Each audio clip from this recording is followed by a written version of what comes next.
Il est l'un des joyaux naturels de la Corse. Sa renommée va bien au-delà des frontières de notre île. En France, en Europe et même plus loin encore, nombreux sont ceux qui le définissent comme un mythe. Nous verrons que derrière un simple acronyme de 2 lettres et 2 chiffres se cachent des enjeux majeurs et des mutations profondes.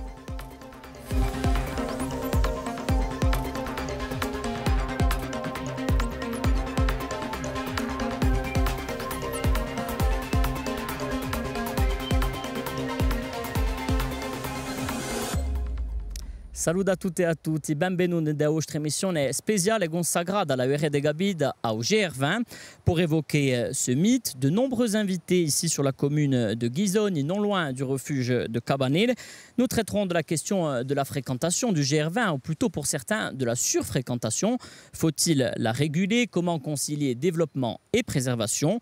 Nous aborderons également la vision cruciale de son gestionnaire, le Parc naturel régional de Corse, ses missions et sa structuration, avant de faire valoir la vision de chacun sur l'un des corollaires de la fréquentation élevée, l'épineuse problématique du secours à la personne, en interrogeant ses acteurs premiers.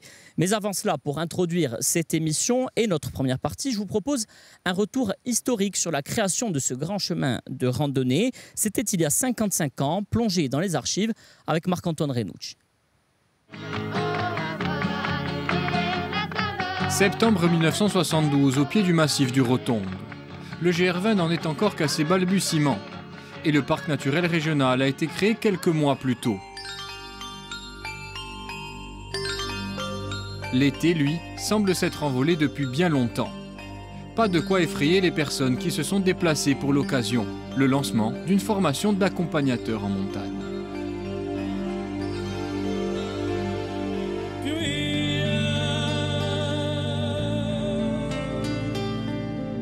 Io sono Arino di Nescia, mi chiamo un po' per Roger, mi faccio piacere per la televisione.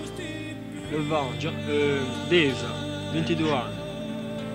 Jean-Paul Luigi, Saro Portuecchio, 28 anni. C'est donc en partie ici qu'est né le GR. Le début d'une longue histoire teintée de beauté et de courage, mais aussi jonchée de souffrance et même de drame. Nous avons été prévenus qu'on avait trouvé un corps sur le GR20 à proximité du col de la Paro. Après une fréquentation quasi confidentielle durant les premières années, environ 1000 personnes par an, le parcours va être de plus en plus emprunté au début des années 80. Avec cette évolution, les accidents mortels vont malheureusement se multiplier. Mais en août 82, le drame éclate. Boniface est en feu, 3000 hectares sont parcourus par les flammes et 4 randonneurs italiens périssent carbonisés dans cet incendie. Le tracé du parcours est basé sur les antiques chemins de transhumance. Le charme du GR20 consistera donc aussi à favoriser les liens entre les touristes et les bergers. C'era Rimani, c'era Dariani, c'era Svizzeri, c'era un po' di tutto che passava. Noi eravamo pastori, non conoscevamo mica tutte queste... Non abbiamo mica imparato queste lingue, ma ci faceva piacere di sentire parlare anche l'italiano, di sentire parlare un po' di tutto. Et impossible de parler du GR20 sans mentionner celui qui fut à l'origine de son premier tracé en 1972. Michel Fabricante était un alpiniste amoureux de la Corse. Sur ces images tournées en 1994 à Petrapiana, c'est-à-dire sur le refuge le plus ancien du parcours, un hommage posthume lui avait été rendu. Il a fait le GR20, il a fait aimer et découvrir et connaître la montagne corse directement à des centaines et des centaines de personnes, indirectement à des milliers, voire à des dizaines de milliers de personnes. 180 km de Calanzana à Conca et plus de 12 000 mètres de dénivelé positif. Le GR20 est un des sentiers de grande randonnée les plus exigeants d'Europe. Une difficulté qui a amené les plus téméraires à repousser leurs limites. Alors il est 19h à peu près 30, vous allez être à l'heure à Conca? Ouais, j'espère. Là, je vais pas m'arrêter à Baville. Je bois un coup, puis je continue en courant jusqu'à Conca. Bravo! Il est allé au bout de son défi, de son rêve. Guillaume Peretti l'a fait. 32 heures, c'est le nouveau temps de référence du GR20. Lambert Santelli vient de pulvériser le record du GR20. Le coureur est exténué mais prend le temps de savourer. Il sait qu'en finissant le fameux sentier de randonnée en 30 heures et 25 minutes, il vient d'accomplir une prouesse. Même si les règles de sécurité et la sensibilisation croissante au risque ont progressé avec le temps, l'âpreté du parcours mêlée à des phénomènes météorologiques incertains ont mené à de nouvelles disparitions. L'épisode récent le plus terrible reste celui des Cacitoni en juin 2015. Aujourd'hui, ce sont 20 000 personnes par an qui s'aventurent sur le GR20, un succès qui comporte aussi son lot de défis. Faire découvrir les paysages et la culture insulaire tout en préservant environnement et écosystème. Mettre en valeur la montagne corse en évitant sa paillotisation, voire sa privatisation.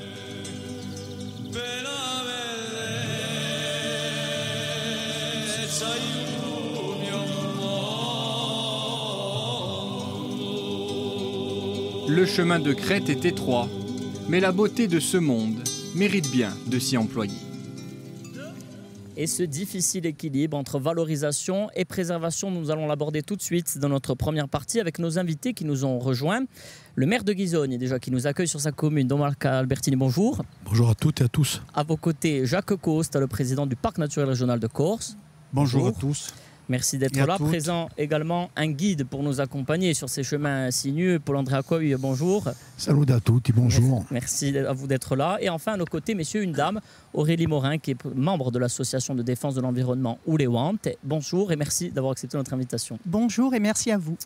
Alors, pour débuter, si vous le voulez bien, peut-être la parole à celui d'entre nous qui a certainement le plus arpenté ce GR20, Paul-André Acquavi, au-delà du tableau général, donc un parcours qui s'étend de Calanzane à Conques à 180 km, plus de 12 000 mètres de dénivelé positif. Ça, c'est le tableau global. Qu'est-ce que vous pouvez nous en dire sur la technicité et l'exigence? Effectivement, c'est un parcours qui est exigeant. Surtout, ça se fait très souvent dans le sens nord-sud. La partie nord, jusqu'à Vitsavone, est plus exigeante que la partie sud. Plus roulante la partie sud. Plus roulante, on va dire un peu plus tranquille.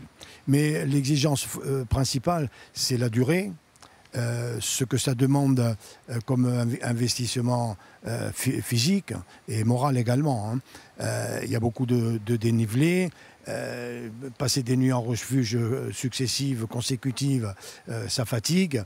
Et on voit très bien que de plus en plus, le parcours est morcelé en deux. Les gens préfèrent faire d'abord une partie et puis ensuite l'autre pour profiter pleinement de ce parcours effectivement mythique. Alors, on va s'attarder sur un chiffre, si vous le voulez bien. C'est le nombre de randonneurs annuels sur le GR20. Environ 20 000 officiellement, plus encore selon d'autres. Jacques Costa, comment est-ce que vous les jugez, ces chiffres? Est-ce qu'ils sont suffisants ou est-ce qu'ils sont déjà excessifs? Je pense que c'est un peu la réalité. C'est un peu ce qui se passe. Est-ce qu'on peut accueillir beaucoup plus? Quand on accueille beaucoup plus, il faut plus de moyens aussi pour contrôler. Alors, pour le moment, on ne peut pas accueillir beaucoup plus. Nous, on a une centrale de réservation, c'est les gens qui passent, les randonneurs, et on a tous les chiffres, on a les nationalités de chaque randonneur. Depuis 2019, on a une centrale de réservation et on oblige les gens à réserver. Et maintenant, vous avez 93% qui réservent. Tandis qu'avant, on n'avait aucun contrôle sur le GR. Aucun comptage aussi, ça permet aussi de compter. Aucune comptabilité, bien sûr.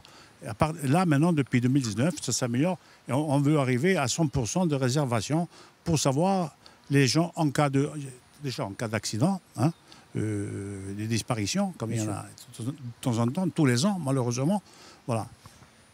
Alors, est-ce que vous partagez le constat? Est-ce que vous irez jusqu'à dire, Aurélie Morin, qu'on est sur de la surfréquentation déjà sur ce chemin de grande randonnée ou pas encore? Oui, pour nous, la surfréquentation y est, parce que c'est le sujet de l'émission d'aujourd'hui. Il y a 20 ans, on n'en parlait pas et aujourd'hui, on en parle. Donc, si on en parle, c'est qu'elle y est déjà et je pense depuis une bonne dizaine d'années.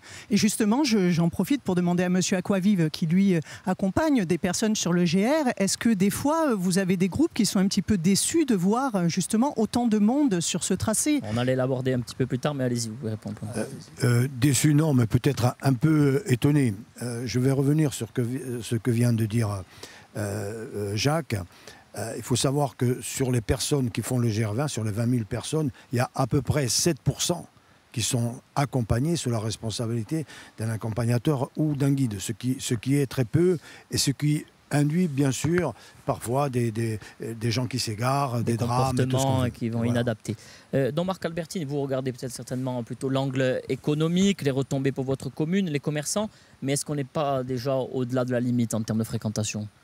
Alors, vu de Guisonne et vu des Capanés, je pense qu'on a encore un peu de place. Mais avant de rentrer dans la fréquentation d'aujourd'hui, je voudrais juste mettre en avant le fait que le GR20, c'est une réussite collective historique de la Corse. Depuis les années 70 que le sentier a été créé, on arrive aujourd'hui et grâce à ça, la Corse est connue dans le monde entier et en plus, c'est la montagne. Des chemins de transhumance, d'anciens chemins de transhumance, on en a fait un parcours. On en a fait un parcours et autour de cet axe, de cette colonne vertébrale de la Corse, on peut créer d'autres activités complémentaires. Il y a des marées montes, on en parlera plus tard. Il y a d'autres activités autour du GR20. Donc globalement, pour moi, à ce stade, c'est une réussite dans la durée. Et ça montre la Corse et la montagne corse dans le monde entier. Après, comme toute activité humaine, il faut des règles, il faut de la régulation. Il faut donner des règles. 20 000, est-ce que c'est beaucoup, est-ce que c'est pas beaucoup? Les scientifiques nous le disent. Est-ce que les chemins sont piétinés, pas piétinés? J'en sais rien. 20 000 sur 6 mois, 20 000 sur 2 mois, c'est pas la même chose.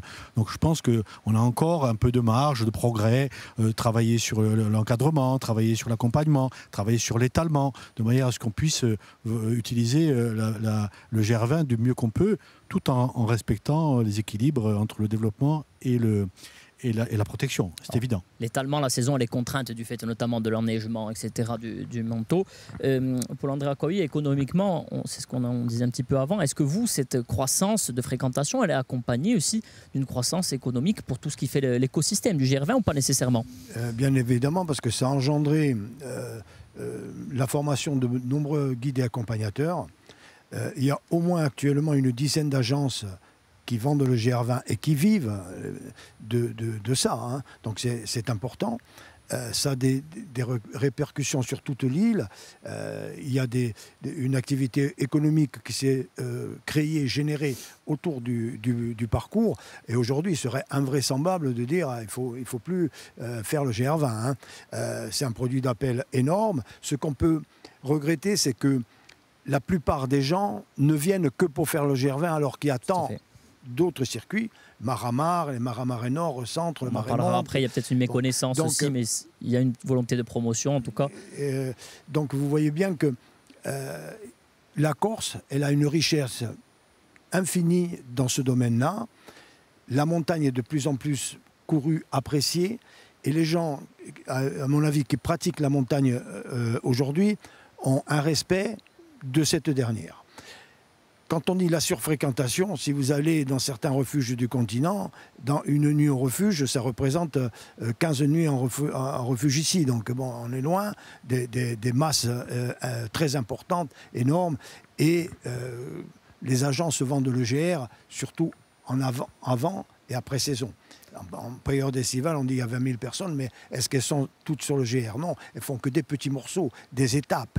Alors évidemment, quand on compte tout, que le parc va faire son recensement, tout cela ressort, mais ce n'est pas 20 000 personnes qui font le GR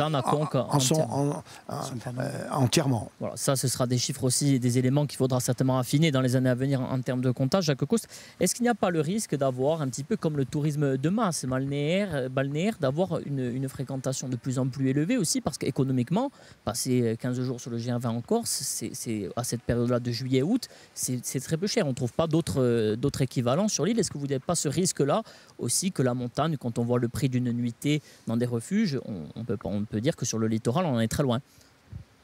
Non, moi je pense que les gens vont en montagne parce qu'ils sont amoureux de la montagne. Hein. Le GR20, il faut le faire, c'est physique. Il n'y a pas de nouveaux profils aussi, des gens qui s'aventurent sans être vraiment montagnards? Hein, très certainement. Maintenant, pour revenir sur le terme de surfréquentation, en fait, nous, on la mesure par rapport à la pression exercée sur le milieu. C'est-à-dire qu'on constate des pollutions. Alors, l'Université de Corse travaille pas mal, par exemple, sur la qualité des eaux des lacs de montagne. Et effectivement, lorsqu'il y a des personnes qui viennent se baigner dans ces systèmes qui sont fragiles, voilà, les crèmes solaires, l'accumulation des petits plastiques font qu'il y a des pollutions en fait engendrées par cette fréquentation, mais surtout par cette surfréquentation. effectivement, on en est à se demander si aujourd'hui ce milieu de la montagne autour du GR20 n'a pas atteint sa capacité maximale d'acceptation de cette fréquentation. Alors, on va en venir justement à la question de la promotion. Jacques Couste, est-ce qu'il faut continuer à la faire, la promotion du GR20? Non, à titre de comparaison, on sait que la présidente de l'agence du tourisme de la Corse, Angèle Bastial, a indiqué, elle, qu'elle ne faisait plus la promotion en haute saison de la destination Corse. Ça avait créé des polémiques. Est-ce que pour le GR20, il faut stopper la promotion? Pour le GR20, on ne fait plus de promotion depuis 3 ou 4 ans.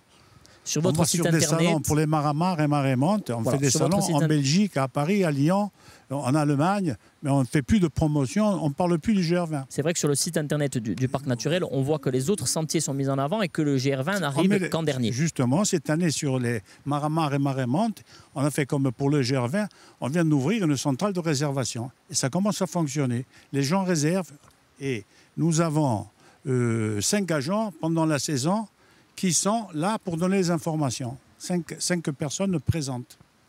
Je peux confirmer ce que dit Jacques sur la promotion des chemins Marémonte et Marémar, puisqu'on en a un aussi sur la commune et sur la micro-région, qui est un des derniers qui a été ouvert sur la Corse.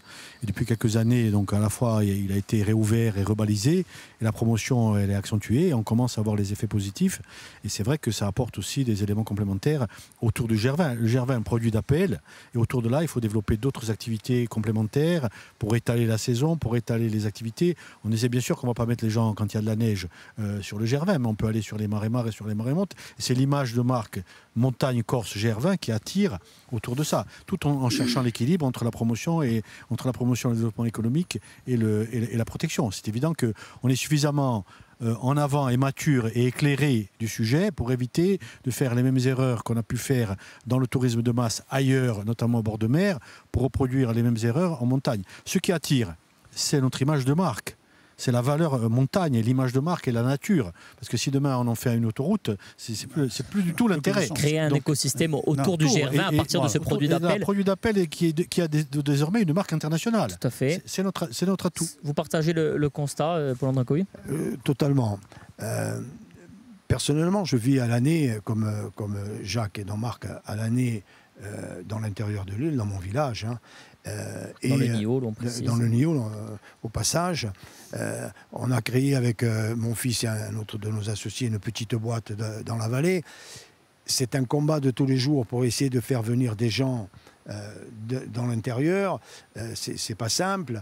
Une agence qui se construit dans l'intérieur ou qui s'ouvre dans l'intérieur, c'est beaucoup plus compliqué que celle qui s'ouvre sur le bord de mer. Donc pour nous, il est très important que, avec l'aide du parc, parce que quand on voit depuis le début combien il y avait de personnes qui travaillaient grâce au GR, quand je dis qu'ils travaillaient, qui gagnent leur vie, c'est pas, on ne travaille pas comme ça juste pour rigoler. Toute l'économie autour. Toute l'économie autour, et quand on voit ce qu'il en est aujourd'hui, alors certes, on peut dire, il y en a qui ne sont jamais contents, ils restent 2 semaines l'été dans leur village et ils veulent voir personne. Donc nous, on y reste toute l'année, on veut voir du monde. Vous voyez, il y a la différence, elle est là.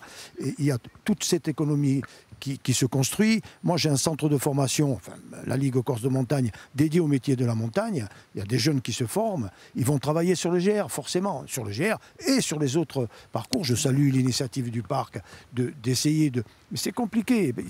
Comme au départ, vous avez dit, c'est un mythe. Les gens ne pensent qu'à ça.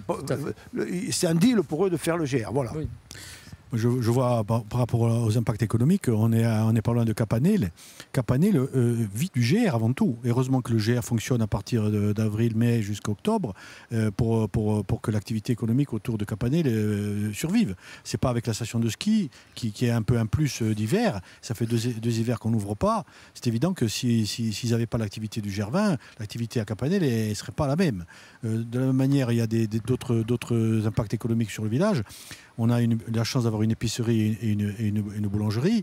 Et ils ne vivent pas que de l'activité GR, mais il y a des gens qui viennent acheter des retombées intermédiaires. On a fait des sentiers complémentaires communaux pour rejoindre le village avec le GR. Et autour de ça, on développe d'autres activités de randonnée à la journée. Ils ne sont pas comptabilisés dans les 20 000. Non. Mais quelque part, l'image de commune de montagne basée sur le GR et de la Corse, ça, si on arrive à travailler intelligemment, on peut développer une activité sport-nature de toute saison. Tout le monde peut être saison, gagnant, même ceux qui sont autour. De toute saison, même si ce n'est pas forcément les gens qui font la totalité du parcours. On a des gens qui font qu'une partie, la moitié, un tiers. Mais quelque part, ça nous apporte et ça nous donne surtout une image de marque. Alors pour en revenir à la question du GR20 à proprement dit, il y a donc un système de comptage qui a été mis en place assez récemment ces dernières années. Est-ce que vous irez, aurez les moyens jusqu'à mettre des quotas ou est-ce que ce n'est pas nécessaire ? Je pense qu'avant de mettre des quotas, il faut déjà évaluer la capacité d'accueil du milieu. Donc prendre un peu exemple ce qui s'est fait sur les réserves nationales, par exemple des Bouches de Bonifacio, où ils ont fini par mettre des quotas. Donc faire la même chose et en plus l'outil de promotion parc est bien en place. Monsieur Costa l'a bien dit. Voilà, on a un système de réservation sur les GR. Lorsque ce quota sera atteint, eh ben, l'outil est déjà en place pour rediriger les personnes vers d'autres itinéraires bis. De là à interdire ou non ? Lorsqu'on met un quota, on interdit forcément. Ça s'est vu sur Baved, hein, par exemple. Voilà, chaque année, on ne peut le faire que par accompagné d'un guide de montagne, par exemple. Oui, ça pose des problèmes, notamment pour les résidents. Vous parlez de Bonifacio d'une réserve nationale. C'est pas une Baved réserve. a dit non. Non, mais là, ce n'est pas une réserve. Le GR20, ce n'est pas une réserve comme la réserve nationale de Bonifacio. Il faut savoir que la grande fréquentation du GR20, c'est maintenant, au mois de juin. Oui.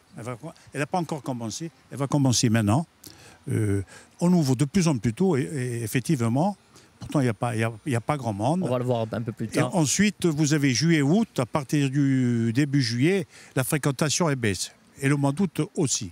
Et reprend en septembre. Voilà, jusqu'au début octobre. Mais cette concentration de fréquentation, elle a un impact, notamment l'érosion. Je vais rebondir là-dessus. Par exemple, quand Mme Morin dit qu'on se baigne, on n'a pas à se baigner dans les lacs. Non, les lacs sont gardés. D'ailleurs, vous avez le lac de Nîmes, cette année, il va y avoir 4 agents. 4 saisonniers. Justement, voilà, ça demande de la part du parc des aménagements. Sur les Potines, ici, il va y avoir des agents. On est en train de recruter. Avec des agents du parc. Il va y avoir des titulaires et des saisonniers. De toute façon, il ne faut pas opposer développement et surfréquentation et développement et protection. Il y a un équilibre à trouver. On a un équilibre à trouver. Et puis, on a la chance d'avoir l'université de Corse qui peut donner des éléments scientifiques factuels. On mesure les choses. L'impact sur le milieu, il se mesure par plein d'indicateurs. Après, il faut aussi avoir en tête que la nature se régénère aussi un peu. Hein. Un mois de piétinement au mois d'août, 2 mois après, vous ne le voyez plus, hein, parce que ça s'est reconstitué. Donc il faut être mesuré, raisonnable et trouver l'équilibre entre la nature, le développement et la fréquentation. Et on peut trouver le chemin. Mais lorsqu'il y a des intérêts économiques, c'est parfois difficile. Non, mais les intérêts économiques, non, mais il ne faut pas toujours mettre les intérêts économiques en avant. Nous travaillons avec l'Université de Corse, nous travaillons très bien.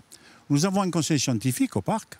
On est doté d'un conseil scientifique dirigé par Don Mathieu Santini. Et nous travaillons avec l'OEC, l'Office d'environnement de la Corse, sur la montagne, comme au maire à Scandale. Voilà.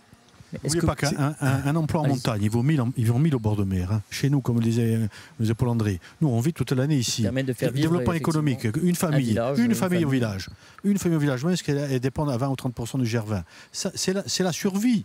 C'est la survie de la montagne. Donc il faut avoir cette approche-là, équilibrer des choses entre le développement économique. Et ça ne veut pas dire qu'il faut faire n'importe quoi. Ce n'est pas du tout ce que je dis, pas du tout. Au contraire, il faut trouver l'équilibre. La nature, les gens viennent trouver des sites naturels, préservés, authentiques. Voilà, justement. Mais demain, s'il y a une surfréquentation et qu'ils sont abîmés, ces sites, peut-être qu'il y aura aussi moins de monde, comme on peut le voir sur le littoral. C'est bien pour ça qu'il faut de la règle. De la régulation, ce n'est pas un gros mot, la régulation. Hein. Bon, pour le problème de surfréquentation, par exemple, si on prend les îles Lavèze, combien arrive de personnes en une journée sur un circuit très court sur les îles Lavèze?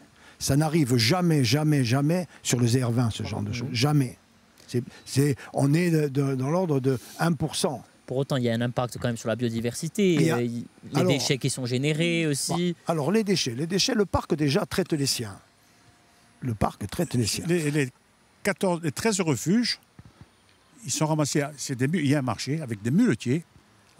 On aurait pu, c'est plus simple, moins cher, en hélicoptère, non? On a fait le choix des muletiers. Il y a un marché avec des muletiers qui travaillent.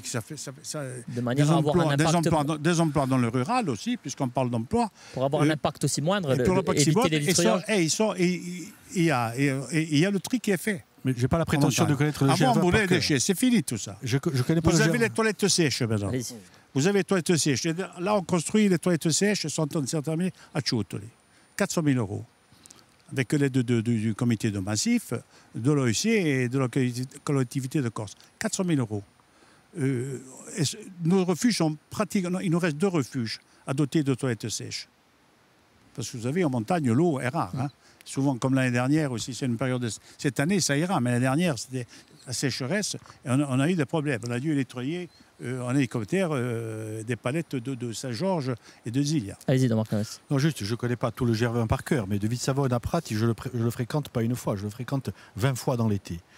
Et au-delà des refuges, je vais sur le chemin. Les montagnards sont encore respectueux de l'environnement. Et je ne trouve pas sur le long du chemin des plastiques, des gourdes, ce qu'on trouve pas du tout. On voit qu'il y a un respect. Et quand je suis des groupes, quand je passe après le bivouac du groupe qui se sont arrêtés pour se rafraîchir, je ne trouve jamais de papier gras. Jamais de papier gras. Heureusement, cette population, elle a ce sens du respect de l'environnement qui n'est pas le cas de peut-être, c'est malheureux, des gens qui vont sur les plages. Justement, est-ce qu'il n'y a pas une évolution du profil Aurélie Morin aussi? Le randonneur est discipliné. Hein. Mais est-ce qu'il n'évolue pas le profil type du randonneur montagne, hein? Est-ce qu'il n'évolue pas le profil type du randonneur ou aujourd'hui à nous d'être conscients et de faire des garde-fous. Il faut qu'il y ait des règles, et puis c'est tout. On le verra notamment après sur le nombre d'accidents, mais il y a des agents en montagne depuis 5 ans, depuis 2019, vous avez un agent du parc tous les jours au refuge. On va l'évoquer ça après, le système de gestion qui a évolué. Aurélie Morin, est-ce que vous craignez que cette fréquentation, elle crée de facto aussi un risque de marchandisation, voire de paillotisation de cet espace montagnard ou pas du tout? Oui, on le constate. En fait, c'est surtout par rapport aux bergeries qui subissent un peu des pressions justement pour changer de vocation. Voilà, parce que vous l'avez dit en introduction, c'était des anciens chemins, enfin c'est toujours aussi des anciens chemins de transhumance qui sont usités depuis la préhistoire. Il y a très peu de bergers désormais. Et donc ce sont des lieux d'estive aussi, il ne faut pas oublier, avec des troupeaux et donc des bergers. Et c'est vrai qu'il y a une pression, qui sont en baisse, effectivement, et il y a une pression, c'est clair, sur les bergeries pour faire de la marchandisation en montagne, vendre des produits. Alors justement, Jacques Coste, Mme Morin évoquait le fait qu'il y ait des bergeries qui soient parfois privées ou d'autres sur des domaines communaux qui apparaissent, qui font en quelque sorte des restaurants. À mon avis, en montagne, d'après ce que je comprends, je m'enseigne avec les maires, il n'y en a pas beaucoup. Alors sur du domaine communal, que doit faire le parc? Sur du domaine communal. Alors justement, vous conseillez au maire de l'interdire? C'est au maire à interdire. Si on construit en montagne, d'abord il faut un permis. Et vous n'obtiendrez pas, comme je suis maire aussi d'une commune, de permis pour construire en montagne. Bon, il faut un permis. On réhabilite des bergeries existantes. À l'identique, 30% en plus de la surface existante, cadastrée, pas celle qui a été construite. Voilà, 30% en plus, ils ont le droit. Là où c'est le pouvoir du maire. Le président du parc n'a pas de pouvoir de police dans une autre commune. Mais il a une parole politique. Oui, il a une parole politique, mais si le maire prend une décision, et puis tout le monde n'écoute pas le président du parc. Tous les maires n'écoutent pas le président du parc. Là, il y a des... Bien sûr, ça peut devenir... Mais je ne pense pas qu'on en arrivera là comme au bord de mer. Don-Marc Albertini, est-ce que le public doit rester maître? Est-ce qu'il doit s'imposer? Est-ce que vous entendez, il y a un petit peu cette pression économique. Est-ce que le maire doit s'y opposer? Il faut réguler les choses et il faut trouver un équilibre entre le développement économique et la protection de l'environnement. Dans ce cas, en l'espèce, interdire? Si demain ça crée des préjudices supérieurs aux gains collectifs, il faut réguler. On rappelle le système, il y a quand même des délégations de services publics qui sont mises en place, notamment pour la restauration. On l'abordera plus tard. Il y a donc des gens qui ont un service, qui sont délégataires. Et il y a une concurrence qui peut apparaître comme déloyale pour eux. Oui, ce cas-là, il faut trouver l'équilibre entre ceux qui ont une délégation de service public et ceux qui n'ont pas une obligation réglementaire. Mais je pense aussi aux bergers. Moi, je pense aux bergers qui font l'effort de faire des estives. Je pense qu'il ne faut pas qu'on arrive à l'effet extrême de leur interdire de vendre le fromage ou de vendre un peu de rafraîchissement. Là, on voit des comportements nouveaux apparaître qui sont bien loin de cela, c'est-à-dire avec quand même des structures bien plus importantes. Je connaissais que Vitsavone, à Prat, parfaitement ailleurs. Je pense que là, il faut il faut de suite s'en occuper. Justement, vous dans le Niol, qui est une zone qui est un petit peu touchée par ça, notamment ces structures qui se montent. Vous, qu'est-ce que vous en pensez? Alors, par rapport à cette occupation sur le territoire du GR, si on part de Calenzane, il faut arriver aux bergeries de Balogne, qui sont tenues par des gens qui ont des troupeaux de Calazim, pour trouver la première occupation. D'accord ? Privé. Privé. De Calenzane, on l'a fait presque la moitié du GR Nord. Oui. Ensuite, vous avez une autre occupation à l'INSEC, et vous allez retrouver une autre occupation qui est nouvelle. Et ensuite, il n'y en a plus jusqu'à Vitsavone. Mais est-ce que demain, avec la fréquentation, il peut avoir un appétit croissant? C'est un problème écologique, ça. Mais je ne crois pas. Non, mais demain, est-ce que ça peut pas être une des difficultés? Il y a un appétit croissant quand on voit la fréquentation, etc. C'est comme tout. Si vous en avez 1000, il n'y a plus personne qui travaille. Vous ne pouvez pas mettre une cabane tous les 15 km. À mon avis, ça s'autogère. Parce que les gens, les points stratégiques ont déjà été pris. Et où ils ont été pris où, quelque part, il y avait un besoin. Parce que pour ceux qui font le GR et qui ne trouvent pas à manger, c'est facile de dire oui, mais vous pouvez le faire en 30 heures. Ça, il n'y a que les super champions qui le font en 30 heures. Les autres, ils sont très peu, effectivement. La plupart du temps de 15 kilos. Et après, vous en avez quand même 3 sur le couchon. Sur le couchon, oui. C'est là où ça force un peu plus. Voilà, si je prends déjà toute la partie nord, il y en a 2. Oui, la partie nord, il y en a 2. Ce sont des bergers. Il y a des zones qui peuvent être sujettes quand même à une pression un peu plus importante. Et des zones plus accessibles comme le Couchon. Vous partez le Couchon et vous pouvez y arriver en voiture, en quad. Vous alertez là-dessus, Aurélie Morin, sur ce risque un petit peu là quand même. Oui, aujourd'hui, c'est peut-être encore contrôlable, mais les années passant, ça peut augmenter. La montagne, ce sont des terrains communaux, c'est un bien commun, et donc ces bergeries, ce sont les personnes, les bergers les avaient par droit d'usage. Et effectivement, aujourd'hui, on s'aperçoit qu'en fait, il y a une appropriation par les personnes de ces bâtis qui appartiennent aux communes. Donc ça, c'est un souci. Parce qu'on voit qu'il y a de plus en plus de pression. Ce sont les bergers eux-mêmes qui le disent. D'ailleurs, le comité de massif a mené une étude sur toute la montagne de Corse au niveau de la transhumance. Qui travaille sur les estives, notamment. Voilà, qui travaille sur les estives. Et lorsqu'on interroge les bergers, la première pression exercée, alors les bergers qui sont proches, bien sûr, des sentiers de randonnée, c'est vrai que la première pression, ce sont par exemple les chiens des randonneurs, voilà, qui vont courir après les troupeaux. Après, ça va être la non mise à disposition d'une bergerie pour pouvoir monter les bêtes. Voilà. Donc, et cette pression exercée font que le berger ne va plus monter au bout d'un moment donné.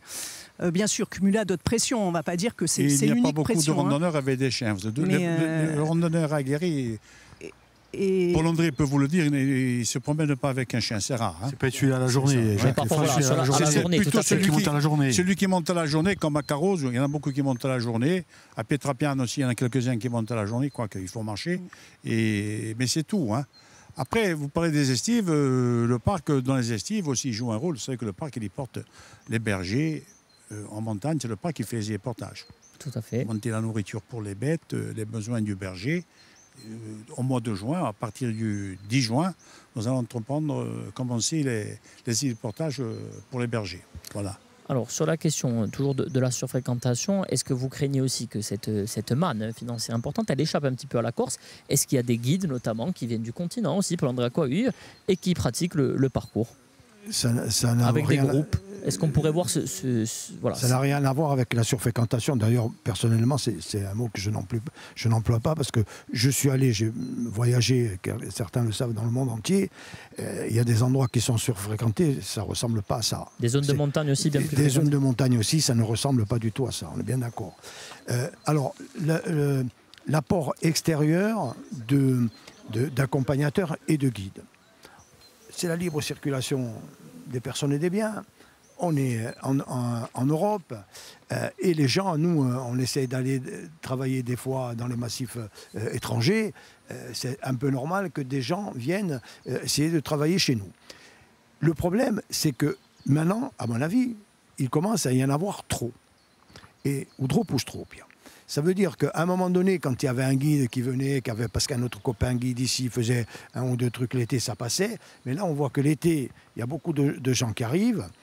Le diplôme d'accompagnateur en montagne ayant été galvaudé, parce que pratiquement tout le monde peut faire de la randonnée sans diplôme, pour ainsi dire. Hein. Ils ont sorti un arrêté national, la randonnée contre rémunération n'est plus réglementée, c'est open bar donc. Hein. Et vous avez des tas de gens qui vont arriver, qui vont s'installer, qui vont dire moi j'accompagne ici, moi j'accompagne là-bas. Il y a même des gens en Corse qui montent au créneau pour qu'on n'embête pas des personnes locales qui font des petites randonnées sans diplôme. Inustral, donc ça, c'est un peu le phénomène pervers de la chose. Sauf que quand on est accompagnateur en montagne, on a acquis un diplôme durement, on a travaillé, on a une façon de faire qui est reconnue. Si vous voulez faire une installation de plomberie que vous n'avez jamais fait de plomberie, il va y avoir des fuites de tous les côtés. Oui, vous avez une plus-value, vous connaissez le terrain. Il y a du métier, de la connaissance du milieu, du terroir, de notre culture, de notre savoir-faire, de la connaissance de notre patrimoine. Donc voilà, contre ça, c'est un phénomène qui est aussi important compliqué, dans le canyoning, notamment aussi, c'est un phénomène où on voit de plus en plus de... Voilà, il faut savoir faire. C'est à nous d'être plus malins et plus intelligents. Il faut une structuration insulaire. Évidemment, on n'est pas dans la logique d'interdire. Il faut montrer qu'être accompagné par un guide local, ça apporte une vision du GR20 supérieure ou différente que si on le fait seul ou avec un guide étranger. Donc ça, il faut mettre en place une structuration aussi pour le faire. On conseille, nous, à chaque fois, on conseille de s'adresser à des guides corse. Le parc. Sur la centrale, quand ils disent toujours, vous avez des guides, si vous voulez, on vous envoie les références des guides et comment les joindre. Alors, cette première partie touche à sa fin. Merci, messieurs, d'avoir participé à ces échanges nourris. Merci à vous, Aurélie Morin, pour votre participation. Vous nous quittez, vous, messieurs, vous restez en notre compagnie. On va désormais évoquer plus spécifiquement le rôle du Parc naturel régional de Corse, sa gestion et son développement. Et l'une des missions principales sur ce GR20, c'est de gérer les refuges. On l'a un petit peu abordé, on va le voir. François-Albert Bernardier et Christian Giuliano se sont rendus à Tidietto en ce début de saison plutôt calme, où l'on s'affaire encore aux derniers préparatifs. Regardez.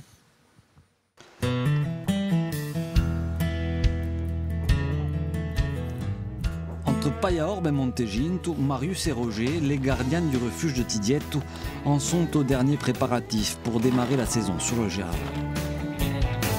Avec l'influence importante, quand il y a trop de tirages, je dirais il y a un manque d'eau. Et cette année, le parc, ils nous ont fourni des alimentations conséquentes pour améliorer le refuge. Le refuge a ouvert ses portes il y a à peine 15 jours et pour l'heure, le temps n'est pas très coopératif.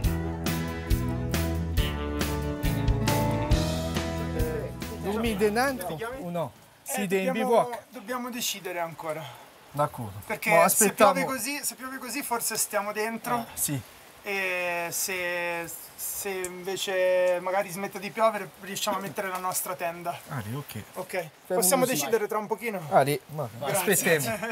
Grazie a voi. Les premiers touristes profitent du peu d'affluence du début de saison. Il sentiero in alcuni punti i segnali sono poco visibili, però a livello di paesaggio è stupendo perché si attraversano molti tipi di paesaggi, dalla roccia al bosco, dalla faggi, abeti. Dans les refuges du GR20, il y a le plus souvent deux responsables. Ici à Tidietto, Marius Pierrage est chargé de la restauration et de l'épicerie pour approvisionner les randonneurs. Il entame sa 4e saison et est délégataire d'un service public renouvelé tous les 3 ans pour le service de restauration dans chaque refuge. L'autre gardien, ce jour-là, Roger Spaccesi, est un agent du Parc naturel régional de Corse. Avec ses collègues, il se relaie tout l'été pour accueillir les randonneurs et entretenir le refuge. On est 3 agents du parc régional sur chaque refuge. Donc on fait des rotations de 4 jours, de mai à octobre. Donc bon, c'est sûr que c'est pas toujours évident, mais bon, moi personnellement, j'ai une belle complicité avec Marius. Donc bon, ça se passe très bien. Après, il faut aimer la montagne. C'est sûr que des fois, c'est pas évident de rester par rapport aux tempêtes, aux intempéries, tout ça. Mais voilà, enfin, pour moi, mon cas personnel, j'en suis très content. Le refuge peut accueillir 36 personnes dans ses dortoirs et une 60aine de personnes en extérieur en plein cœur de la saison. Sur ces chemins, le réseau et Internet sont rares. Le rôle des gardiens est d'autant plus important comme ici à Tidiet, où qu'ils sont les seuls à avoir un contact avec l'extérieur. It's a very special moment this. Yeah. Le soir, à chaque fin de repas, on fait un point météo. Nous, déjà, le parc nous envoie un message pour prévenir les randonneurs. Donc nous, c'est notre principal rôle, je veux dire, d'informer. Ce jour-là, à peine une dizaine de personnes passeront par le refuge de Tidiet, où le mauvais temps et les risques qui en découlent découragent bon nombre de randonneurs. Mais pour les gardiens, pas d'inquiétude pour l'instant. Là, on est en début de saison, je dirais. Ça nous permet de nous préparer là, avec le mauvais temps. Pour l'instant, c'est calme. Ça permet de bien nous mettre en place pour bien préparer la saison qui va arriver. On est une équipe, les 3 agents du parc et moi-même, et aussi, je dirais, mes employés qui sont là et qui m'aident au quotidien. C'est très important. C'est ça, la montagne, c'est d'être soudés et de s'aider l'un à l'autre.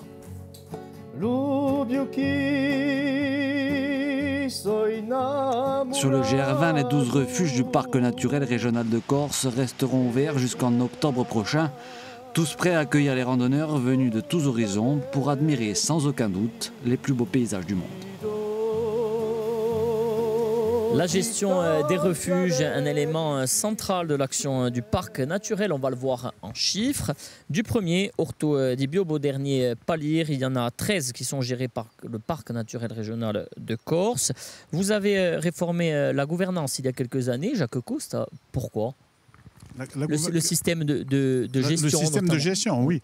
Parce qu'avant, il suffisait aux gardiens qui étaient en place pendant 10, 15, 20 ans de faire un courrier de ligne et dire voilà, je suis candidat pour le refuge, tel refuge, tel refuge. Et après, il a fallu. C'est un système un peu à l'antique, plus adapté. Oui, qui fonctionnait, qui avait ses limites. De nos jours, on n'avait plus rien à voir. On ne pouvait plus continuer à travailler comme ça. C'était impossible. Alors, nous avons décidé, avec les services, bien sûr, de l'État, et de faire une DSP. De mettre un peu d'ordre. Oui, il y en avait besoin, surtout. Alors, il y a une exception, donc c'est le refuge qui est pas loin d'ici, dans Marc Albertine, celui de Cabanel, sur la commune de Ghisoni, qui est géré par un privé. Comment ça se fait ? C'est un peu l'histoire, hein, puisque le refuge de Cabanel, il y a une double activité hivernale et estivale. Donc l'été le GR20, l'hiver la station de ski.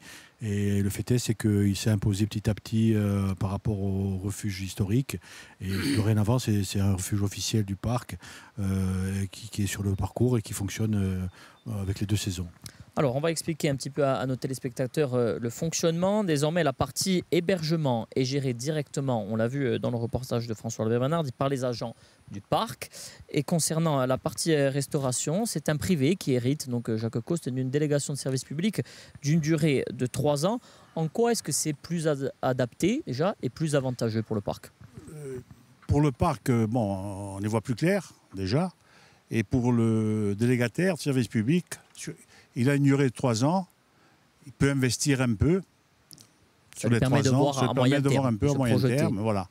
Et c'est pour cela qu'on a fait une DSP. Puis il y avait obligation. Parce que comme on fonctionnait avant, on ne pouvait plus fonctionner de nos jours. C'est une gestion qui ne fait pas que des heureux. Il y a notamment un litige qui vous oppose en ce moment au tribunal administratif avec l'ancien gardien du refuge d'Azina. Il n'y a plus de litige. Le litige a été réglé. Celui qui a été désigné par la commission d'appel d'offres et d'attribution est resté en place. Il est resté en place. Son recours a été rejeté. Oui. Bon, il y a en tout cas la justice administrative qui se prononce là-dessus. Paul-André Acquaviva, est-ce qu'elle vous semble plus cohérente, cette gestion-là ? Vous, en tant que professionnel de ce milieu de la montagne, est-ce qu'elle vous semble plus cohérente et plus adaptée ? Alors, du côté professionnel, bien sûr, parce que déjà, nous, si vous voyez, la centrale de réservation, elle est ouverte d'abord aux professionnels, ce qui permet à tous ceux qui font le GR, qui vont vendre le GR, de pouvoir faire leur réservation de façon à être sûr que leurs clients qui ont payé une nuitée dans tel refuge puissent en bénéficier. Ça n'existait pas avant et ça c'est évidemment un plus pour ceux qui organiser un GR avec 12 personnes, c'est relativement compliqué pour les agences parce qu'il y a plein de paramètres qui font que les réservations, la logistique, le ravitaillement des bagages, porter les bagages sur tout le circuit. Donc vous voyez qu'il y a en dehors, parce qu'ils pensent que c'est que l'accompagnateur en dehors de l'accompagnateur, il y a plein de gens qui participent à l'organisation de ce séjour.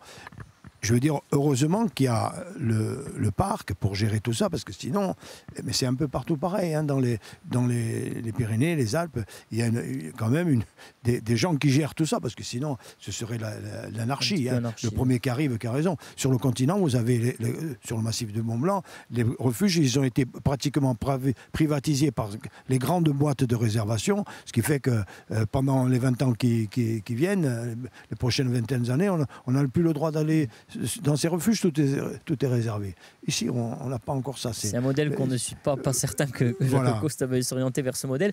Justement, est-ce qu'il y a une volonté sur le schéma existant de le prolonger? Vous estimez qu'il marche bien? Non, il n'y a rien de prévu là-dessus. Pour le moment, on ne parle de rien là-dessus. La partie restauration, toujours à un privé, il n'y a pas de volonté Le parc n'a pas la compétence à gérer un refuge en restauration ou en boisson.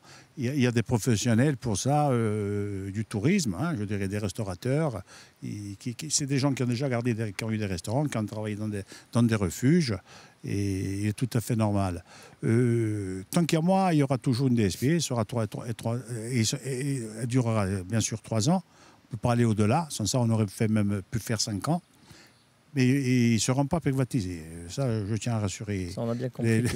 Vous êtes favorable à la maîtrise publique. Les délégataires actuels. Mais moi, en tant que membre, en tant que représentant d'une commune, membre du parc, on voit l'évolution de la gouvernance et du fonctionnement. Plus en adéquation? Oui, depuis la nouvelle charte qui a été mise en place il y a quelques années, 2018. Il y a eu un recentrage du parc sur des missions essentielles, autour des sentiers de randonnée, GR20 à titre principal et les sentiers accessoires à titre complémentaire. C'est une bonne chose. L'entretien du parcours, il est bien maintenu. Moi, je trouve qu'il y a des progrès évidents et visibles autour du président et autour du parc depuis quelques années. Ça va dans le bon sens, et la gestion des refuges, même si le nôtre est un peu différent, c'est aussi une bonne chose. Et je rajoute un élément, c'est que ça fait partie de l'image de marque. Le GR20 en tant que tel, mais l'accueil, la qualité de l'accueil, la qualité de l'hébergement, la qualité de la nourriture, y compris sur le rapport qualité-prix, de se faire tordre le cou pour une bouteille d'eau, alors qu'avec la DSP, les choses sont plus encadrées, sont plus raisonnables, et ce qui fait que ça participe à l'image de marque positive de la montagne. C'est pas que des choses marchandes. Tout à fait. Vous l'avez rappelé précédemment, votre commune est membre du parc naturel, comme la plupart, notamment des communes de Corse. Jacques Coste. 15 communes associées. Voilà. Alors, quelle relation vous entretenez avec le parc et qu'est-ce que ça implique?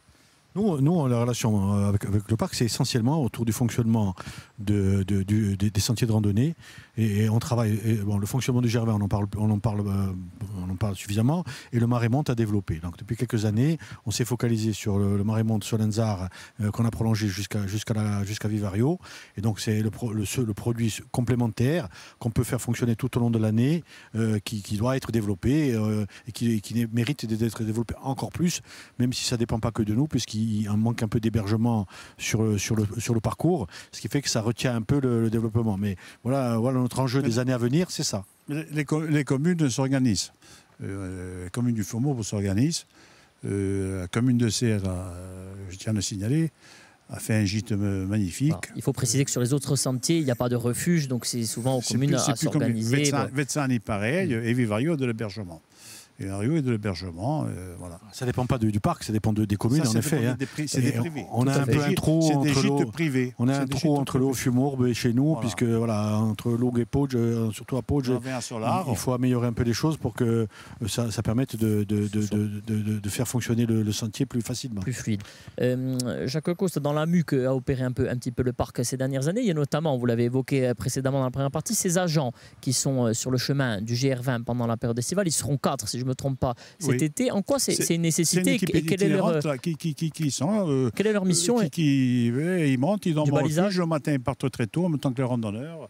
ou le soir eux-mêmes, avant le coucher du soleil, ils sont sur leur gin pour voir les comportements des randonneurs sur la sécurité, les incendies, pas de feu, de bivouac sauvage, voilà. Et ça fait ça. Ils ont commencé à 2 l'année dernière, cette année ils sont 4 jeunes. Hein. Justement, vous envisagez encore de croître oui, comme sur les lacs, cette année, on a quand même une dizaine de... On a 8 saisonniers sur les lacs, 9 saisonniers sur le lac, et avec certains agents du service patrimoine, alors, pas du service randonnée. On parlait tout à l'heure de surfréquentation avec les limites qu'on voulait poser. Oui. Il y a un cas, pour lequel je suis plutôt d'accord, et il y a une fréquentation évidente, c'est les Pozzini, en dessous du Rénose, entre Ghisone et Basteliga. Là, pour le coup, il y a une action qui va se mettre en place pour éviter le piétinement des pelouses d'altitude, faire des chemins qui soient balisés pour justement... Les chemins sont balisés, il faut qu'ils respectent. Il faut respecter le tracé et pas aller marcher tout le temps sur les Pozzini et gêner l'écosystème. Quand Mme Morin dit qu'il se baigne, le bronzage, bronzez pas en montagne, bronzez comme ça. Mettez pas de crème solaire et le reste, non. Vous ne baignez pas, c'est interdit. Même il y a des gens qui le font, d'où le fait aussi de mettre des agents vous avez les agents d'office environnement. Ces agents, ils sont nécessaires. Pour moi, c'est fondamental. La surveillance même sur le du circuit. Bon, ça me semble un peu compliqué tout le long parce que c'est un circuit technique fatigant. Bon. Mais autour des lacs, les Pozzini. Les Pozzini, c'est un milieu sensible. Moi-même, j'avais proposé, il y a une quinzaine, même plus, 20 ans maintenant, de faire un caillebotis au lac de Nîmes ou sur la partie nord-ouest des Pozzini, c'est-à-dire qu'en arrivant, on n'aurait pas vu le caillebotis, avec un système d'entonnoir pour conduire les gens pour qu'ils passent sur ce caillebotis qui aurait fait tout au plus 120-130 mètres de long. Un aménagement piéton. Un aménagement piéton afin d'obliger tout le monde à passer là-dessus et non pas à marcher sur les Pozzini. Bon, d'ailleurs, ils se trempent les pieds parce que cette année, il va y avoir encore plus d'eau que d'habitude. Donc, ce genre de choses, ça se fait dans plein d'endroits. Hein. J'ai vu plein d'endroits où, en Croatie, j'ai vu des endroits où vous marchez sur des caillebotis tout le long. Il y a des milliers de personnes et ça n'impacte rien du tout que l'endroit où vous marchez. Et c'est fait avec du bois local, par des artisans locaux. Enfin, il y a toute une économie qui se fait là. Ça ne dénote pas. Hein. Ouais. Voilà, donc ça pourrait être une idée dans les endroits où cela est nécessaire de faire ces petits cheminements pour qu'il y ait moins de piétinement. Or, un des aspects importants, là aussi évoqué un petit peu précédemment, c'est la question du comptage. Donc c'est assez récent ces dernières années, les systèmes de comptage. Est-ce que vous estimez qu'il doit être perfectionné, qu'il est suffisant? Jacques Coste, on parlait de ces randonneurs qui font parfois pas le parcours en entier, quelques étapes. Il faudra avoir aussi des chiffres là-dessus, peut-être pour avoir une politique plus adaptée. Oui, mais là les chiffres, on les a. Bon, à partir du moment où vous réservez sur la centrale de réservation, ils réservent tel et tel refuge. On sait qu'ils vont partir d'Ascot ou de Calenzane. Ils vont faire Carrozze et Ascot. Ils vont s'arrêter à Ascot. Comme Ascot, vous arrivez en voiture, ils repartent en voiture pour en faire un autre peut-être. Mais on a tout ça. On a toutes ces données avec la centrale. C'est pour ça que la centrale est très intéressante. Et maintenant, il y a des moyens modernes de géolocalisation avec les portables. Utile pour les secours, quand notamment. Ça passe, et quelque part, un jour... On parle après pour les secours. On va en parler. Ça permet de géolocaliser les randonneurs avec leur portable. Ils ont tous un portable et on peut les compter, à savoir où est-ce qu'ils passent, à quel endroit et à quelle heure. Hein. Donc on va y aller. Hein. Sur la question du balisage, Paul André, vous qui arpentez ces chemins, est-ce que vous estimez qu'il est nécessaire? On entendait tout à l'heure les touristes italiens qui se plaignaient un petit peu à un moment donné. Bon, c'était un jour de mauvais temps d'avoir rencontré quelques difficultés. Est-ce qu'il y a des progrès à faire ou c'est pas une question centrale pour vous? Bon, moi, je suis partisan du moins de peinture possible dans nos montagnes. Hein. Les agents du parc qui balisent, ils ont quand même maintenant du recul et de l'expérience et je pense que c'est fait correctement, les balises se voient. Il est clair que quand vous êtes dans un brouillard très épais, qu'il pleut, qu'il fait mauvais temps et que vous ne connaissez pas le secteur, il peut y avoir des problèmes d'orientation. C'est rare. Il y a des gens qui... Moi, j'ai fait du secours en montagne pendant 25 ans. Il y a des gens qui se perdent sur le GR20. Mais il faut dire que, bon, il y a des gens qui ne sont pas très doués pour aller sur le GR20 aussi. Des gens qui ne sont pas habitués forcément qui ne sont pas du tout habitués. Donc, il faut faire la part adaptés. des choses. Là. Le balisage, il est fait tout à fait correctement. C'est un balisage réglementé par la Fédération de randonnée pédestre. C'est la marque GR. Donc, les agents du parc sont coutumés du fait de faire ce balisage-là. Ils savent le faire désormais. Hein. Il y en a qui, ça fait 20 ans qui balisent. Et les balises, elles sont mises de façon à ce que les gens ne se perdent pas, mais aussi, et de façon aussi que ça ne soit pas un tableau de Picasso dans la montagne. Hein. Moi, je pense que le sujet est équilibré. Hein. Il y a l'expérience, ça fait des années que les gens y passent. Il y a peut-être quelques endroits un peu plus tortueux où c'est pas évident de trouver le chemin parce qu'on est sur du rocher. Donc là, peut-être, voilà, il faut bien s'assurer que le balisage soit visible à tout moment. Mais sur la partie chez nous qui est très roulante, comme on disait tout à l'heure, où c'est du chemin qui est ouvert et qui est marqué, c'est évident qu'il n'y a pas de difficulté particulière. Pas de sujet pour vous. Ouais. Une question aussi, un élément important, donc c'est le parcours, donc le balisage. Est-ce qu'au vu de la fréquentation, dans un esprit de préservation, est-ce qu'il y a des tentations pour le modifier, pour mettre des variantes à certains endroits? On se rappelle qu'après le drame des Cachitoni, notamment, il avait été modifié. Est-ce que cette réflexion-là, elle existe, Jacques Coste? Les Cachitoni, ça fait 10 ans. Ça va faire 10 ans. C'était en 2015, tout à fait, juin 2015. En 2015, ça va faire 10 ans, le 10 juin. On rappelle 7 morts, une tragédie. 7 morts, oui, 7 morts. Une catastrophe. Hein. Encore un orage très violent qui survient comme ça. Je rappelle que la montagne est dangereuse. Pourtant, on leur avait dit de ne pas partir, ils sont partis et voilà, la catastrophe est arrivée. Justement, est-ce qu'il y a des réflexions sur des changements de parcours liés pas forcément à la technicité, mais aussi au changement climatique? On voit notamment lorsqu'on parcourt ces routes de plus en plus d'éboulements. Il y a des terrains qui peuvent aussi évoluer. Est-ce qu'il y a une réflexion à avoir sur le parcours avec des variantes? Le conseil scientifique du parc s'est jamais penché là-dessus, mais il n'y a pas pour le moment, on n'a rien de tout ça. Hein. Si vous laissez faire, certains, ils le transforment, le GR20, ils vous le dévient. Hein. Je pense qu'il faut garder le chemin principal, il existe. Puis après, il ne faut pas s'interdire de faire des variantes optionnelles. Ce n'est pas le chemin qui change. C'est qu'on fait la boucle, par exemple, au Rénose. Si des gens sont plus en forme, ils veulent monter un peu plus haut et aller plus loin dans la randonnée, ils peuvent faire une boucle un peu plus difficile, mais en gardant l'axe principal du chemin parce qu'il n'y a pas de en quelques mots, Paul André Accoyer, c'est un vrai sujet, ça, d'imaginer une modification de parcours. Il y a plusieurs choses, la fréquentation pour diminuer les flux, pour les répartir, le changement climatique aussi. Je vais rebondir sur ce cas déjà, parce que j'ai eu une interview hier par Corse Matin à ce sujet notamment des Cachitoni. J'avais été un des militants les plus virulents pour que ça ne ferme pas, parce que si ça avait été à Chamonix, jamais ça n'aurait été fermé. Les guides se remontaient au créneau, les moniteurs de ski, tout ce que vous voulez. Bon, bref. Ce sont des personnes qui se sont trouvées au mauvais endroit, au mauvais moment. La montagne, il faut l'appréhender avec être humble, savoir qu'il peut y avoir des orages terribles. Le phénomène qui s'est passé ce jour-là est un phénomène exceptionnel. On en voit des phénomènes comme ça de plus en plus, pas besoin d'aller en montagne, mais dans nos villages, dans nos villes, dans nos rues, les voitures qui partent, vous avez en Espagne de partout. Donc, c'est pas pour autant qu'on va interdire d'aller dans ces villes-là. Mais justement, en montagne, ça a des conséquences autres. Ça a des conséquences. Celui qui fait la montagne, il le sait que ça peut avoir des conséquences.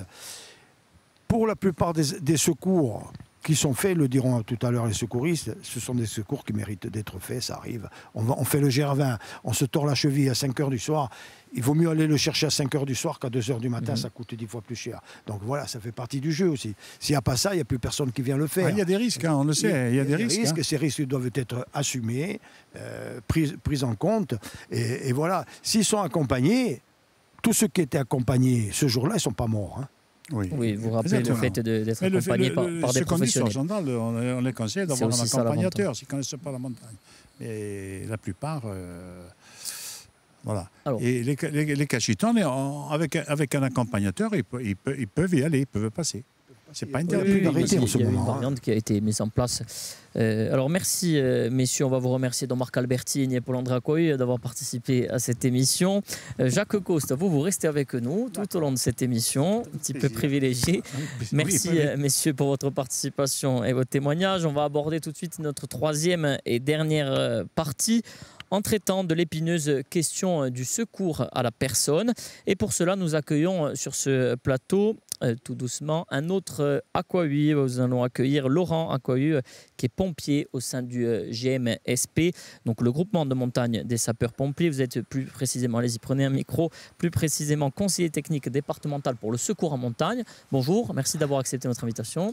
Bonjour, avec plaisir. Et à vos côtés, nous accueillons le major Patrice Bonisson. Vous êtes le commandant du PGHM de Corse, peloton de gendarmerie de haute montagne. Bonjour, merci d'être avec nous. Oui, merci. Alors, messieurs, avant d'entrer plus en détail dans les rôles et missions effectuées, une présentation de vos unités. On va commencer par vous, le PGHM. La création en Corse date de 1984. Il s'agit d'une unité spécialisée commandée à Ajaccio avec 2 détachements, Borgo et Ajaccio. Donc, au total, vous êtes un effectif de 11 personnes, un officier, 7 sous-officiers et 3 gendarmes adjoints volontaires. Du côté du GMSP, donc la création du groupe de montagne des sapeurs-pompiers date également de 1984. Il s'agit d'un groupement régional basé à Ajaccio, Corté et Bastia. Les effectifs sont composés de 19, demain peut-être 21 personnes, dont 6 au quotidien en haute saison. La particularité, Laurent Acquavive, c'est que les secours en montagne ils sont effectués en alternance entre le GMSP et le PGHM. Expliquez-nous. Exactement. En fait, il y a plusieurs systèmes de secours en France. Il y a l'alternance, la mixité et une seule unité en fait. En Corse, c'est une alternance, que ce soit dans le 2B ou dans le 2A. Une semaine, toute la Corse est en bleu et une semaine, toute la Corse est en rouge.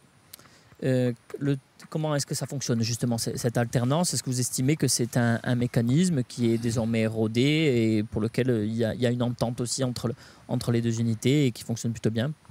Oui, non, ça fonctionne très très bien. Je tenais à vous préciser que nous, donc le PGHM, on est une unité régionale.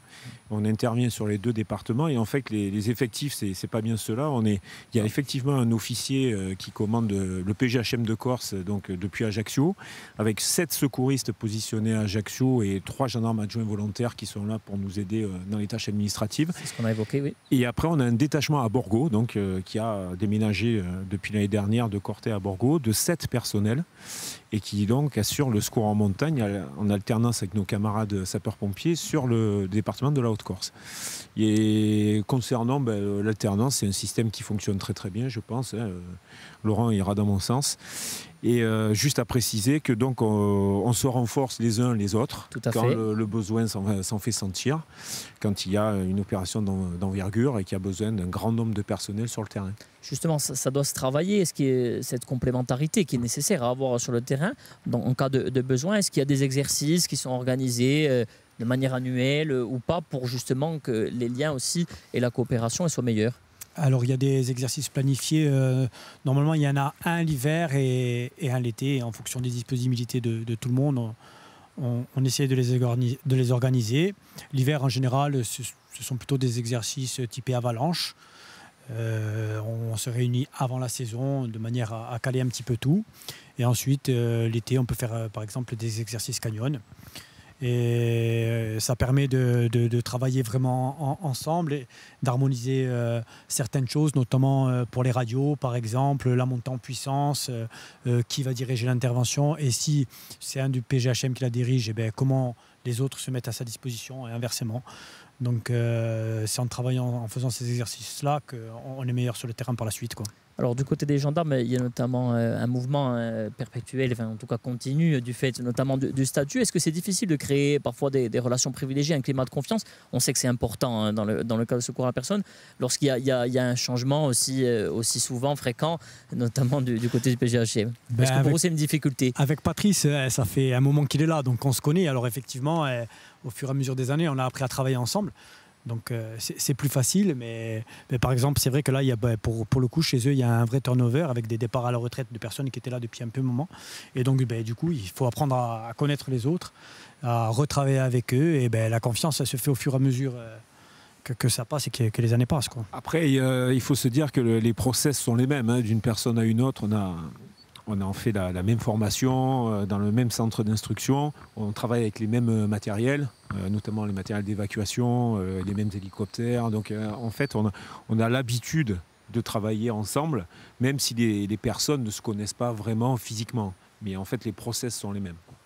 Alors, nous évoquions en ce début d'émission la fréquentation importante, pour certains même la surfréquentation. On va voir en chiffres, messieurs, qu'il y a un indicateur qui va, en tout cas en ce sens, qui montre que la fréquentation est croissante, c'est le nombre d'interventions. Alors, ce sont des chiffres fournis par le PGHM. En 2022, 232 opérations de secours ont été réalisées pour 280 personnes secourues. Et en 2024, on passe de 232 à 256 secours et de 280 à 328 personnes secourues, ce qui fait une hausse de 15% de personnes secourues sur une durée seulement de 24 mois. Est-ce que vous la ressentez clairement, cette hausse de fréquentation ? En fait, ça suit la fréquentation de l'île. Clairement, nous, notre activité commence, le fort de notre activité commence là au mois de mai, comme disait Monsieur le Président, au niveau du parc. Et on va vraiment voir une baisse sensible fin septembre, début octobre. Après, la fréquentation de l'île ne cessant pas. Nous, nos interventions, je vous dis, vont aller, je pense, chaque année crescendo. Est-ce que de fait, ça oblige... Allez-y. Après, c'est peut-être pas uniquement la fréquentation, la surfréquentation qui fait qu'il y ait plus d'interventions. C'est aussi peut-être les gens qui y vont. C'est-à-dire que... Le profil des gens. Le profil des randonneurs. Il évolue, vous le constatez, ça aussi ? Oui, après, il y a le profil des randonneurs qui évolue. Il y a la capacité à pouvoir rappeler beaucoup plus facilement. C'est sûr qu'il y a 15 ans en arrière, le micro. Quand on n'avait pas de téléphone ou que... On va aborder ça, la question des nouvelles technologies. C'était difficile. Le profil moyen du randonneur, c'est environ quelqu'un qui est âgé entre 30 et 45 ans, majoritairement pour le GR20 qui est originaire de France continentale. Vous, justement, dans les interventions, vous avez tendance à voir qu'il y a de moins en moins peut-être de montagnards aussi ? Non, enfin, quand on s'attaque au GR20, on est quand même, de manière générale, assez préparé. Par contre, on peut voir arriver des gens qui ne le sont pas du tout. Et c'est vrai qu'en général, d'ailleurs, les trois premières étapes le démontrent assez facilement, puisqu'on fait régulièrement des interventions là-bas, parce qu'ils partent et de suite, ils prennent le chaud, le poids. Et... on rappelle que la majorité font dans le sens Calenzane-Conques, et donc dès les premières étapes, vous voyez un petit peu les personnes en difficulté. Vous partez de Calenzane, et puis maintenant, qu'est-ce qui se passe sur le GR20 ? De plus en plus de randonneurs veulent doubler étape, voire tripler, et ils ne tiennent pas. Alors, bien sûr, on appelle les secours. Vous constatez qu'il y a des gens aussi qui surestiment leur capacité. Oui, malheureusement, on s'aperçoit que les gens ont un timing. Ils viennent en Corse pour une durée déterminée, donc ils prévoient de faire le GR. Avec un planning bien établi, voilà. Et ils veulent aller au bout. Il n'est pas question de le remettre en cause parfois. Le problème, souvent, ils viennent soit par le bateau, soit par l'avion, donc ils ont un billet aller, un billet retour, donc ils se disent, voilà, je vais faire mon GR sur 7-8 jours, et malheureusement, quand ils arrivent, la météo n'est pas au rendez-vous ou quoi, le bon sens voudrait que soit... il reste une journée de plus dans un refuge, soit ils chantent une étape, mais malheureusement, des fois, ils forcent le destin et on est censé intervenir derrière. Le renoncement, malheureusement, c'est censé être une qualité du montagnard, et celle-ci, c'est quasi sûr que la plupart, ils ne l'ont pas. Il y a beaucoup de jusqu'au-boutistes. Oui. Et le problème, c'est qu'en plus, ils sont souvent justement bien conseillés par les agents du parc et qui sont présents et qui sont là à leur dire ne partez pas, demain, la météo, c'est une catastrophe, il y a des orages, etc. En prévention, oui. Et ils partent. Ils partent quoi qu'il arrive. Et après, c'est pas tant le fait qu'ils partent sur une météo incertaine, c'est qu'après, s'ils se blessent, les secours sont beaucoup plus difficiles à organiser et les secouristes prennent des risques. Et puis voilà, il faut voir là où ils se blessent, les endroits pour travailler pour un secouriste, ils prennent des risques aussi. Ils prennent des risques énormes souvent. Quand on va les secourir en pleine nuit, l'année dernière à Calvi, ils étaient deux frères. Un est mort, il a été le chercher je crois à Ourthe ou à Carroz en pleine nuit, à 2h du matin. Oui, donc des comportements qui ne sont pas adaptés et qui évoluent malheureusement pas toujours dans le bon sens. Cette fréquentation aussi, de fait, il y a la question des effectifs, des moyens financiers alloués et humains. Est-ce que ça, c'est une vraie difficulté de trouver des moyens supplémentaires pour en tout cas répondre à cette question du secourisme? Là, pour l'instant, on est suffisamment calibré pour faire face à la demande. On a des renforts ponctuels qui viennent l'été, nous aider en saison, oui, au cœur de la saison. En saison, c'est suffisant. Vous avez des renforts, oui. Pour l'instant, c'est suffisant. On est quand même bien achalandé au niveau des moyens aériens. Il y en a 3 sur l'île qui sont dédiés au secours en montagne, donc on ne peut pas dire qu'on manque de moyens. Mais c'est pas pour ça que il faut faire tout et n'importe quoi quand on s'engage en montagne, quoi.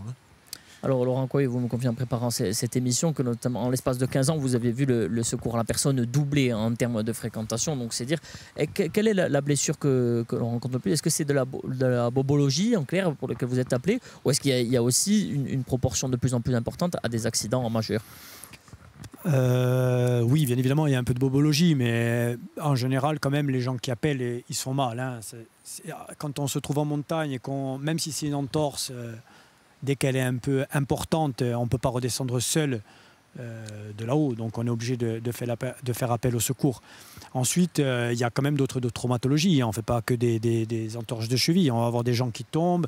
Des déshydratations aussi. Des déshydratations, des traumatismes crâniens suite à des chutes parce qu'ils ont des sacs lourds.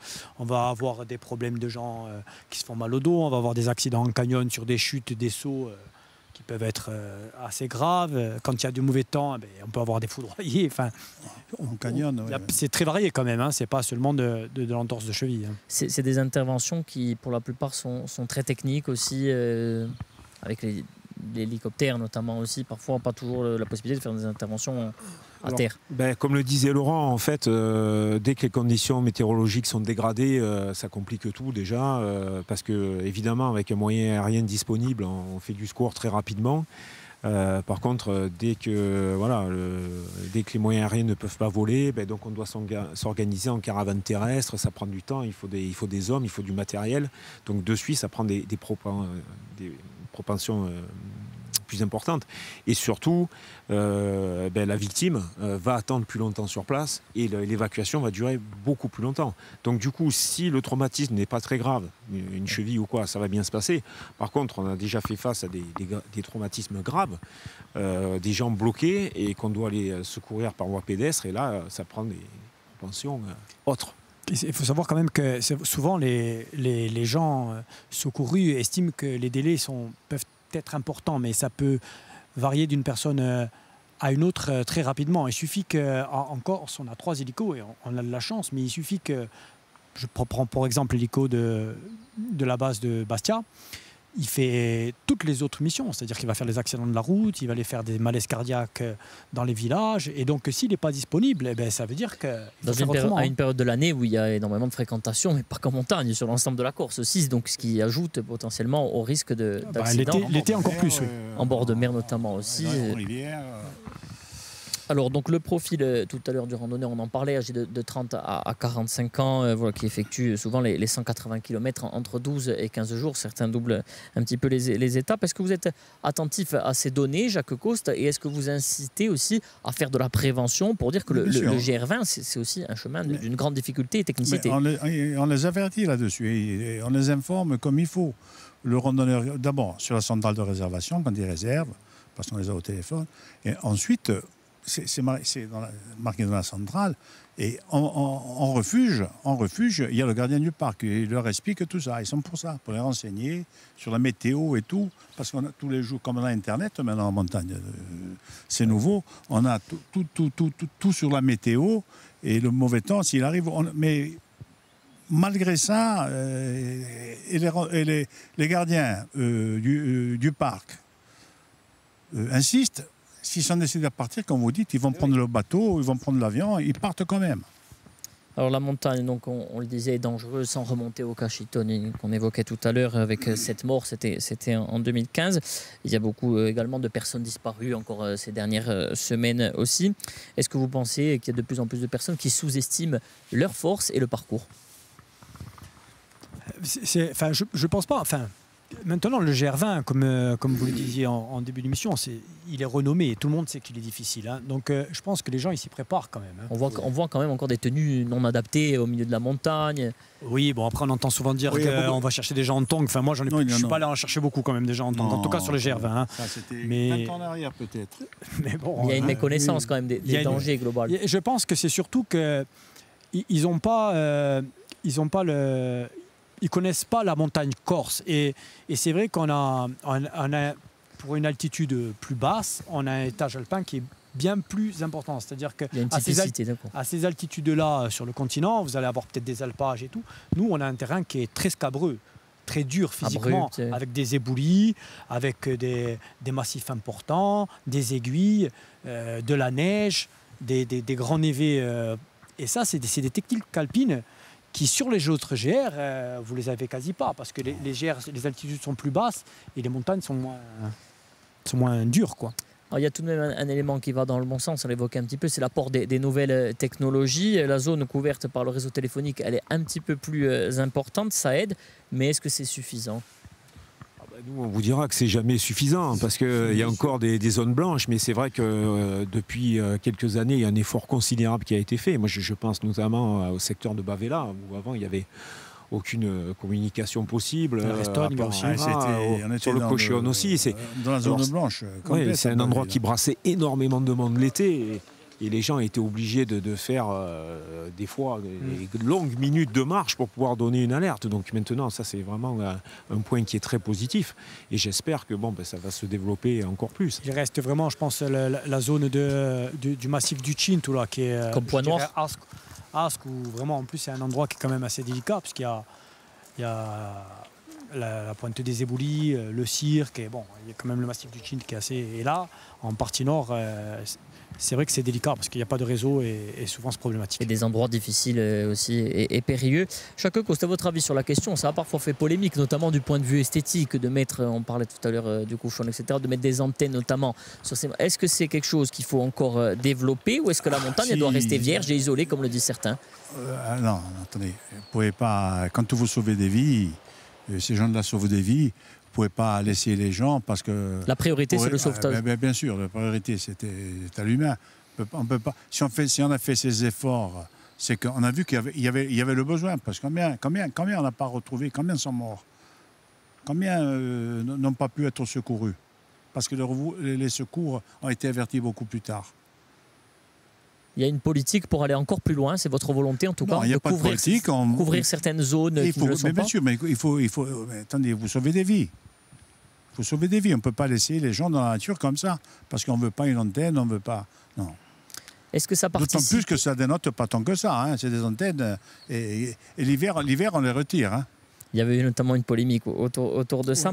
Est-ce que ça participe clairement à réduire les délais d'intervention, et est-ce que ça apporte aussi, oui, je suppose, une précision aussi sur la localisation ? C'est fondamental. C'est fondamental. Maintenant, on a des logiciels dédiés. Si dès que vous avez un téléphone et que vous savez vous en servir et que vous avez un peu de data, on arrive à localiser les gens en 5 minutes. C'est pour nous, c'est un gain...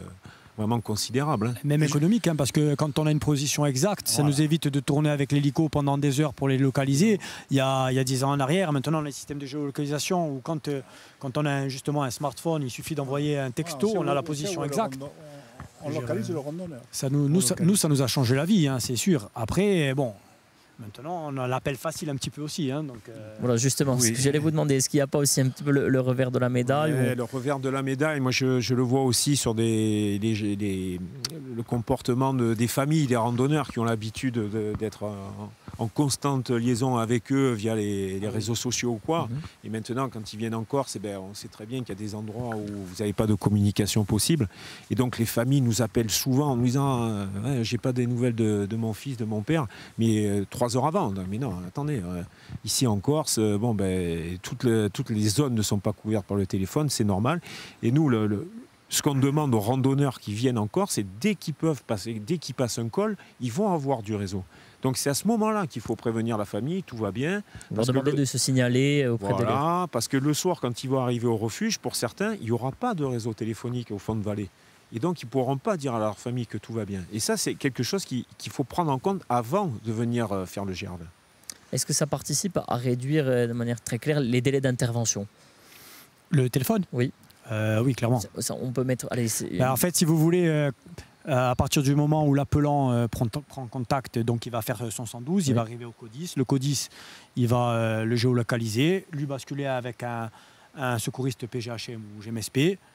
Là, on discute de savoir en fonction de la traumatologie si on part avec le médecin ou pas. Quand tout le monde est à la base, c'est-à-dire que l'été, on est tous positionnés à la base, le départ il est quasi immédiat. Sauf si y a une contrainte de météo parce que l'hélico ne peut pas décoller ou une contrainte de l'hélico engagé ailleurs qu'il faut l'attendre. Et c'est pour ça, essentiellement aussi, qu'on a un binôme prépositionné en plus Centre-Corse parce que si l'hélico il est ailleurs, eh bien, imaginez-vous bien s'il fallait qu'on parte de Bastia en voiture pour aller faire un secours à Calenzane, ben, ce serait compliqué. Alors que ceux qui sont déjà à Corté, ben, pourront se positionner pour récupérer l'hélico d'Ajaccio qui monte faire des secours dans le 2B. Alors de Calenzane à Conca, oui, je voudrais vous dire, les agents du parc qui sont en montagne sont tous formés au premier secours. Tous. C'est important aussi, puisqu'ils peuvent être les premiers présents sur le site. Tout à fait. Encore, nous en formé quelques-uns, les jeunes arrivants. Avec le CNFPT, on va les faire. Ils sont tous formés et beaucoup sont pompiers volontaires dans des casernes. Et puis on fait aussi des formations avec l'environnement également, en fait, à travers laquelle, du coup, on participe PG, GMSP, on apprend à passer une alerte, à donner les bonnes infos quand on doit appeler. Oui, c'est important de le préciser parce que suivant les traumatismes, c'est eux les premiers secouristes parce que nous, le temps de trajet, d'arriver sur place et de prendre en charge la victime, c'est un geste immédiat de secours à faire, donc c'est bien que les agents du parc soient formés.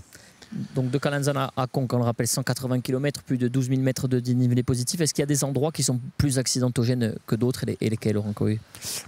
Oui. La partie nord notamment. La partie nord, c'est sûr qu'elle est plus accidentogène, notamment la partie, je dirais, Cinto. C'est surtout que la traumatologie est souvent plus grave, puisque si on chute sur un évé, par exemple, surtout en début de saison, on glisse, on peut rapidement se faire mal. Ensuite, c'est pas forcément plus technique, mais la première partie du GR, ils partent souvent tard et tout, et avec les chaleurs, les épuisements, les sacs lourds, et c'est vrai que la première étape est quand même assez dure. Là, c'est un endroit sélectif. Et ensuite, je dirais quand même la partie Boccale-Bourte à Petrapiane. Là aussi, souvent les gens, ils arrivent épuisés à Petrapiane. On va souvent à Petrapiane et Tidienne. Alors, je ne sais pas s'ils peuvent le confirmer, mais c'est des refuges où on va régulièrement. Et heureusement, les DZ sont bien faites. On arrive maintenant bien. Mais... Justement, DZ, on va l'aborder ce sujet pour justement que le secours soit plus efficient, plus efficace. Il y a des aménagements qui ont été réalisés, notamment pour se poser un héliport du côté de Carrozzo. Chaque refuge est équipé d'un héliport. Voilà. Est-ce que vous estimez que c'est suffisant? Est-ce que vous attendez encore d'autres aménagements? Et si oui, lesquels? Non, je pense que déjà, les aménagements qui ont été faits ont été bien faits d'ailleurs. Et par contre, il faut juste veiller à ce qu'il n'y ait pas de campeurs qui viennent s'installer autour des DZ. Parce que le souffle de l'hélicoptère, notamment, on va recevoir un nouveau là, qui est encore plus puissant. DZ, c'est pour se poser, on précise. Air de poser, on va dire. Donc ça, il faut veiller à ce que les campeurs ne positionnent pas leur tente à proximité, parce qu'il y a vraiment un effet de souffle qui est très important.